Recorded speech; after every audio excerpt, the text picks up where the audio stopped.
Hello friends, எப்படி இருக்கீங்க? Okay, நான் நல்லா இருக்கேன். நீங்களும் நல்லா இருப்பீங்கன்னு நம்புகிறேன். ஓகே, இன்றைக்கி நம்ம 12th ஸ்டாண்டர்டில் first lesson electric charge and field இதில் வந்து பார்த்திங்கன்னா சார்ஜ் கண்டினியூஸ் டிஸ்ட்ரிபியூஷன் அப்படின்ற தலைப்பை பற்றி பார்க்க போகிறோம். இதில் நம்ம தெரிஞ்சுக்க வேண்டிய 5 விஷயங்களை நான் இப்போ சொல்ல போகிறேன். அதனால் வீடியோவை ஸ்கிப் பண்ணாமல் கண்டினியூஸாக பாருங்கள், கடைசி வரைக்கும் பாருங்கள். கடைசியாக இந்த கொஷின்ஸ்க்கு எப்படி ஷார்ட்டாக ஆன்சர் பண்ணுறதுன்ற ட்ரிக்ஸும் இதில் இருக்குது. ஸோ இந்த பிப்ரவரி ஃபிசிக்ஸ் சேனலை சப்ஸ்கிரைப் பண்ணிட்டு இருந்தீங்கன்னா ஓகே, அப்படியே ஒரு லைக் பட்டனை தட்டி விடுங்க. சப்ஸ்கிரைப் பண்ணல, இப்போ தான் ஃபஸ்ட் டைம் பார்க்குறீங்கன்னா நம்ம சேனலை சப்ஸ்கிரைப் பண்ணிவிடுங்க. அப்படியே மறக்காமல் இந்த வீடியோ எப்படி இருந்துச்சுன்னு ஒரு கமெண்ட் ஒன்று பண்ணிவிடுங்க. உங்கள் ஃப்ரெண்ட்ஸுக்கும் ஷேர் பண்ணுங்கள். இப்போ பாயிண்ட் நம்பர் 1, ஓகேங்களா? ஸோ எலக்ட்ரிக் சார்ஜ் அண்ட் டிஸ்ட்ரிபியூஷனில் கண்டினியூஸ் சார்ஜ் டிஸ்ட்ரிபியூஷன் அப்படின்றதில் ஸ்பெசிஃபிக்காக பார்க்க போகிறது சார்ஜ் டிஸ்ட்ரிபியூஷன்னா என்ன ஃபஸ்ட்டு தெரிஞ்சுக்கணும். அதுக்கப்புறம் கண்டினியூஸாக அந்த சார்ஜ் எப்படி மூவ் ஆகுது அப்படின்றது பாயிண்ட் நம்பர் 1. பாயிண்ட் நம்பர் 2ல் வந்து எந்தெந்த மெத்தடில், அதாவது எந்தெந்த வழிகளில் வந்து சார்ஜ் டிஸ்ட்ரிபியூஷன் ஆகுது அப்படின்னு பார்ப்போம். அப்படி பார்க்கும்போது பாயிண்ட் நம்பர் 1 சார்ஜ் டிஸ்ட்ரிபியூஷன் என்னென்ன பார்த்துக்க போகிறோம். பாயிண்ட் நம்பர் 2 எத்தனை டைப் ஆஃப் சார்ஜஸ் டிஸ்ட்ரிபியூஷன் ஆகுது அப்படின்றத பார்க்க போகிறோம். பாயிண்ட் நம்பர் 3 ஒவ்வொரு சார்ஜ் டிஸ்ட்ரிபியூஷனுக்கும் என்ன சிம்பிள் யூஸ் பண்ணுறோம் அப்படின்றத நம்ம பார்க்க போகிறோம்.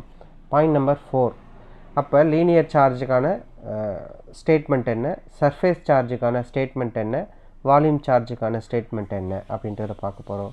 ஃபைனலி பாயிண்ட் நம்பர் 5 இந்த மூணையும் தொகுத்து சார்ஜ் கண்டினியூஸ் டிஸ்ட்ரிபியூஷன் அப்படின்றத நம்ம எப்படி எழுதலாம், ஷார்ட்டாக எப்படி எழுதலாம் அப்படின்றது தான் point number 5. Point number 2 charge distribution எத்தனை டைப்பில் நடைபெறுது அப்படின்றத நம்ம பார்க்க போகிறோம். அப்போ first point linear charge density, இதுக்கான சிம்பிள் வந்து லாம்டா, ஓகேங்களா? செகண்ட் வந்து பார்த்திங்கன்னா surface charge density. Third point வந்து பார்த்தோம்னா வால்யூம் சார்ஜ் டென்சிட்டியை ரோ அப்படின்னு சொல்லுவோம், சர்ஃபேஸ் சார்ஜ் டென்சிட்டியை சிக்மா அப்படின்னு சொல்லுவோம், லீனியர் சார்ஜ் டிஸ்ட்ரிபியூஷனை லாம்டா அப்படின்னு சொல்லுவோம். அப்போ நம்மளுக்கு தெரிஞ்சுக்க வேண்டிய ரெண்டாவது பாயிண்ட்ஸில் வந்து பார்த்திங்கன்னா சிம்பிள்ஸ்ன்னு சொன்னேன். அப்போ லாம்டான்னு சொன்னால் லீனியர் சார்ஜ் டென்சிட்டி, சிக்மான்னு சொன்னால் சர்ஃபேஸ் சார்ஜ் டென்சிட்டி, வால்யூம் சார்ஜ்னா ரோ. இந்த சிம்பிள்ஸ் நம்மளுக்கு தெரிஞ்சுக்கிட்டால் போதும். அடுத்தது நம்ம ஸ்பெசிஃபிக்காக ஒவ்வொரு சார்ஜஸும் என்ன மாதிரி இருக்குது, அதுக்கான ஸ்டேட்மெண்ட் என்ன, அதுக்கான ஃபார்முலாஸ் என்ன, இதை தெரிஞ்சுக்கிட்டோம்னா இந்த வீடியோ வந்து நம்மளுக்கு சூப்பராக இருக்கும். ஃபைனலாக நம்ம என்ன பண்ண போகிறோம், பாயிண்ட் நம்பர் 5ல் எப்படி ஷார்ட்டாக எழுத போகிறோம். இந்த கொஷின்ஸை பொறுத்த வரைக்கும் எது நம்ம அவசியமாக தெரிஞ்சுக்க வேண்டியது, மறக்கக்கூடாத விஷயம் எது அப்படின்றத 5வது பாயிண்ட்ஸை நம்ம சொல்கிறோம். ஸோ கண்டினியூஸாக பாருங்கள், ஸ்கிப் பண்ணாதீங்க. ஸோ இப்போ லீனியர் சார்ஜ் டென்சிட்டியை லாம்டா அப்படின்ற சிம்பிளால் சொல்லுவோம். அப்போ இந்த லீனியர் சார்ஜ் டென்சிட்டின்றது வந்து பார்த்திங்கன்னா if the charge distribution over the line then the distribution is called linear charge distribution. இங்கே பாருங்கள், ஒரு ஸ்ட்ரெயிட் லைனில் ப்ளஸ் அப்படின்ற ஒரு சிம்பிள் இருக்கா, ப்ளஸ்ன்ற சார்ஜ் வந்து பார்த்திங்கன்னா ஒரு ஸ்ட்ரெயிட் லைனில் போயிட்டுருக்குன்னா அப்போ ஏன்ற பாயிண்ட்லேருந்து எண்டு பாயிண்ட் பின்னு வச்சுக்குவோம். இதுக்கு இடையில் எவ்வளோ சார்ஜ் டிஸ்ட்ரிபியூஷன் ஆச்சு அப்படின்னு சொல்லும் போது அப்போ dQ/dL. dQன்றது என்னது, டோட்டல் நம்பர் ஆஃப் சார்ஜ்னால் இங்கே பாருங்கள், இந்த வீடியோஸ்குள்ளே பார்க்கும்போது அந்த ப்ளஸ் சிம்பிளை கவுண்ட் பண்ணணும். இப்போ 1 2 3ன்ட்டு ஒரு 10 சார்ஜஸ் இருக்குன்னா இந்த ஓவரால் 10 சார்ஜை நம்ம எப்படி சொல்கிறோம், dQ அப்படின்னு சொல்கிறோம். இந்த 10 சார்ஜும் dL ஒரு குறிப்பிட்ட தூரம் போச்சு, அப்போ எவ்வளோ தூரம் போயிருக்கு அப்படின்றத dLன்னு சொல்ல போகிறோம். அப்போ லீனியர் சார்ஜ் டென்சிட்டி எப்படி நம்ம சொல்ல போகிறோம்னா இதனோட யூனிட்ஸ் வந்து லென்த், ஓகேங்களா? Linear charge density is the charge per unit of length. It's SI units is C/m. C/mனா என்ன, Cனா கூலும், மீட்டர், எம்னா அது மீட்டர். ஏன் இங்கே C/mன்னு சொல்கிறோம், C வந்து டோட்டல் நம்பர் ஆஃப் சார்ஜுக்கு Cன்னு சொல்லிவிட்டு, அதே மாதிரி எம்ன்றது வந்து பார்த்திங்கன்னா இங்கே dLன்னு இருக்கு இல்லையா, அப்போ எவ்வளோ தூரம் கடந்துச்சு அப்படின்னு சொல்கிறதுக்காண்டி நம்ம என்ன பண்ணுறோம், லென்த்தை வந்து எல், இந்த லென்த்தை எப்படி சொல்லுவோம், மீட்டரில் சொல்லுவோம் இல்லையா. அப்போ இந்த லீனியர் சார்ஜ் டென்சிட்டியை இதனோட யூனிட் எஸ்ஐ மெத்தடில் நம்ம எப்படி சொல்லுவோம்னா coulomb per metre, coulomb per metre. இப்போ அகைன் நம்ம என்ன பண்ணணும், ஃபார்முலாஸ்க்கு போக போகிறோம். லேம்டான்றது என்ன, லீனியர் சார்ஜ் டென்சிட்டி, லேம்டான்றது லீனியர் சார்ஜ் டென்சிட்டி. ஸோ இதை வந்து எப்படி எழுத போகிறோம், dq/dl, dq/dl. இந்த பர்டிகுலர் பகுதிக்குள்ளே எவ்வளோ சார்ஜஸ் இருக்குது, எவ்வளோ தூரம் நகர்ந்துருக்கு அப்படின்னு சொல்ல போகிறோம். அப்படி இல்லை வேறு என்ன, இதையும் மாற்றி எப்படி சொல்லலாம் அப்படின்னு பார்த்தீங்கன்னா லேம்டா ஈக்குவல் டு q/l. க்யூன்றது என்னது, சார்ஜ் பை லென்த்து.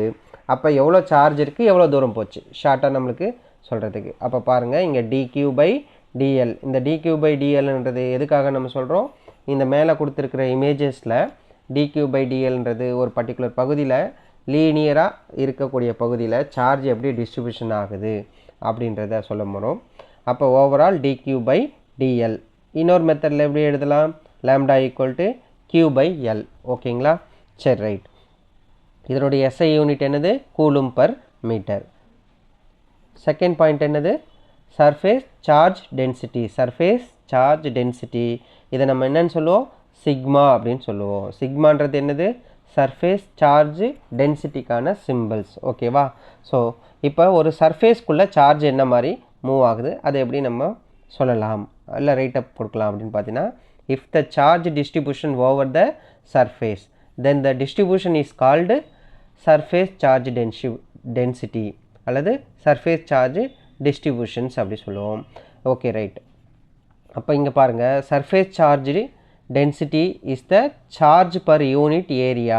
இதனுடைய எஸ்ஐ யூனிட்டில் என்ன சொல்லுவோம், கூலும் பர் மீட்டர் ஸ்கொயர். அப்போ லீனியர் சார்ஜ் டென்சிட்டியில் என்ன சொல்லியிருந்தோம், கூலும் பர் மீட்டர் சொன்னோம். இங்கே சர்ஃபேஸ் சார்ஜ் டென்சிட்டியில் கூலும் பர் மீட்டர் ஸ்கொயர் அப்படின்னு சொல்கிறோம். சரிங்க சார். இப்போ நம்ம அடுத்தது இதனோட யூனிட் சிம்பிள்ஸ் எப்படி சொல்லுவோம், சிக்மா ஈக்குவல் டு q/s. அப்படி இல்லை இன்னொரு மெத்தடில் சொல்லணும்னா sigma equal to dq/ds, dq/ds. ஓகேங்களா, சரி ரைட். இப்போ தேர்ட் பாயிண்ட் என்னது, volume charge density. Volume charge density, இந்த வால்யூம் சார்ஜ் டென்சிட்டிக்கான சிம்பிள் என்னது, ரோ அப்படின்னு சொல்லுவோம். அப்போ volume charge density row, it's the charge distribution over the volume, then the distribution is called volume charge distribution. ஓகேவா, volume charge distribution. Okay, இங்கே பாருங்கள் ஒரு cubic structure இருக்குது இல்லையா, அந்த கியூபிக் ஸ்ட்ரக்சருக்குள்ளே ஒரு சின்ன கியூபிக் ஒன்று இருக்குது. ஸோ இப்போ dq/dv, அங்கே ப்ரீவியஸில் நம்ம என்ன படித்தோம், dq/dlன்னு படித்தோம். அடுத்தது சர்ஃபேஸில் படிக்கும்போது dq/dsன்னு படித்தோம். இங்கே வால்யூம்குள்ளே பார்க்கும்போது dq/dv அப்படின்னு பார்க்குறோம். ரைட். இப்போ volume charge density is the charge per unit volume. It's SI unit coulomb per metre cube, coulomb per metre cube. நம்ம ஜென்ரலாக என்ன படித்தோம், வால்யூமுக்கு வந்து பார்த்திங்கன்னா வால்யூம் எப்படி சொல்லலாம்னா மீட்டர் கியூப் அப்படின்னு படிச்சிருப்போம். அப்போ இங்கே சார்ஜ் பை மீட்டர் கியூப், அப்போ total charge divided by total volume. ஓகேங்களா, சரி ரைட். இப்போ நம்ம சொன்ன மாதிரி 5வது பாயிண்ட்டுக்கு போக போகிறோம்.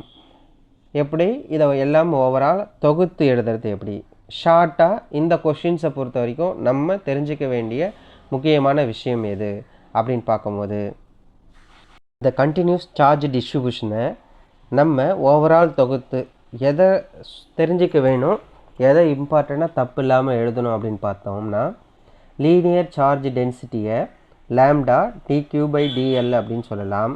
சர்ஃபேஸ் சார்ஜ் டென்சிட்டியை பாருங்கள் dq/ds அப்படின்னு சொல்லலாம். வால்யூம் சார்ஜ் டென்சிட்டி என்னன்னு சொல்லுவோம், ரோ ஈக்குவல் டு dq/dv.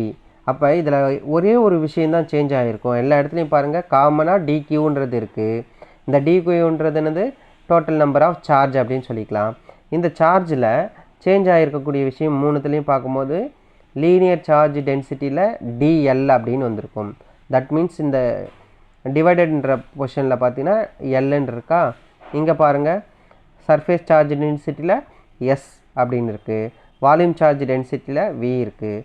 அப்போ நம்ம மாற்ற வேண்டிய விஷயம் இல்லை மாறி இருக்கிற விஷயம் எதுன்னு பார்த்தீங்கன்னா, இந்த டிவைடரில் வந்து பார்த்திங்கன்னா எல்ன்றது அதே மாதிரி சர்ஃபேஸ்க்கு எஸ்ன்றதும் வால்யூம்க்கு வின்றதும். இதை நம்ம தெரிஞ்சுக்கிட்டோம்னா ஒரு ஈக்குவேஷன்ஸை கரெக்டாக எழுதிட்டோம்னா அதோட ரிலேட் பண்ணி அழகாக நம்மளால் எழுதிட முடியும். இந்த லாஸ்ட்டு ஸ்லைடை அப்படியே உங்கள் நோட்டை எடுத்து அழகாக எழுதி பாருங்கள். இதுக்குள்ளே நம்ம செய்ய வேண்டியது இந்த ஈக்குவேஷனுக்கு அடுத்தது எஸ்ஐ யூனிட்டில் என்ன வரும்? Coulomb per metre, coulomb per metre square, coulomb per volume, coulomb per metre cube அப்படின்னு வரும். சரியா? சரி, ரைட், ஓகே. 5வது பாயிண்ட்ஸில் நம்ம ஷார்ட்டாக எப்படி இந்த கண்டினியூஸ் சார்ஜ் டிஸ்ட்ரிபியூஷனை எழுத போகிறோம். ஓகேவா? Linear charge density lambda equal to dq by dl. அதை மாற்றி எப்படி எழுதலாம்? Lambda equal to q by l. Okay. Surface charge டென்சிட்டின்னு சொன்னால் எஸ். ஓகேங்களா? ஆனால் அதுக்கான சிம்பிள் என்னது? சிக்மா. அப்போ sigma equal to q by S. இல்லை இன்னொரு மெத்தடில் எப்படி எழுதலாம்? Sigma equal to dq by dS. சரிங்களா? அடுத்தது வால்யூம் சார்ஜ் டென்சிட்டி எப்படி எழுத போகிறோம்? ரோன்ற சிம்பிளில் சொல்ல போகிறோம். Q by V. இல்லை இன்னொரு மெத்தடில் எப்படி சொல்லலாம்? Rho equal to dq by dV. சரி, ரைட். இப்போ இந்த மூணுத்துக்கும் சேர்த்து கண்டிப்பாக நம்ம என்ன தெரிஞ்சிருக்கணும்? யூனிட்ஸ் தெரிஞ்சிருக்கணும். லீனியர் சார்ஜ் டென்சிட்டியில் என்ன பண்ண போகிறோம்? Lambda equal to q by எல்ன்னு சொல்லிட்டோமா? அப்போ இந்த கியூக்கான யூனிட்ஸ் என்னது? கியூனா கூலும், லென்த்துக்கு என்னன்னு சொல்ல போகிறோம்? மீட்டர். அப்போ இதை நம்ம எப்படி எழுத போகிறோம்? Coulomb per metre. Okay. Second என்னது? Surface charge density. இதுக்கான சிம்பிள் என்ன? சிக்மா. ஸோ இந்த சிக்மாவை நம்ம எப்படி சொல்லுவோம்? Dq by dS. இல்லை இன்னொரு மெத்தடு டிக்யூ பை எஸ். ஓகேவா? இந்த கியூ பை எஸ்ன்றதால இந்த கியூவை நம்ம கூலும்னு சொல்லிவிட்டு இந்த சர்ஃபேஸ் என்னன்னு சொல்ல போகிறோம்? மீட்டர் ஸ்கொயர் அப்படின்னு சொல்ல போகிறோம். அப்போ சர்ஃபேஸ் சார்ஜ் டென்சிட்டிக்கான யூனிட் என்னது? Metre coulomb metre square. ஓகேவா? சரி, ரைட். வால்யூம் சார்ஜ் டென்சிட்டிக்கு என்ன சொல்ல போகிறோம்? ரோன்ற சிம்பிளை மறக்கக்கூடாது. அதே நேரத்தில் கியூ பை வி. வால்யூம்ன்றதால நம்ம வின்னு எழுதுகிறோம். அப்போ ஃபைனலாக இதுக்கான எஸ்ஐ யூனிட் என்னன்னு எழுத போகிறோம்? கூலும். வெரி குட், சூப்பராக யாரோ சொல்கிறீங்க. Coulomb per metre cube. இப்போ நீங்கள் கமெண்டில் பார்த்தீங்கன்னா இந்த லீனியர் சார்ஜ் டென்சிட்டிக்கான எஸ்ஐ யூனிட், அதே மாதிரி சர்ஃபேஸ் சார்ஜ் டென்சிட்டிக்கான யூனிட்டு, அதேமாதிரி வால்யூம் சார்ஜுக்கான யூனிட்டை வந்து டைப் பண்ணுங்க பார்க்கலாம். ஓகே, நிறைய பேர் கரெக்டாக கொடுத்துருக்கீங்க. தேங்க்யூ. அவ்வளோதான். ஓகே ஃப்ரெண்ட்ஸ், அடுத்த வீடியோவில் பார்ப்போம்.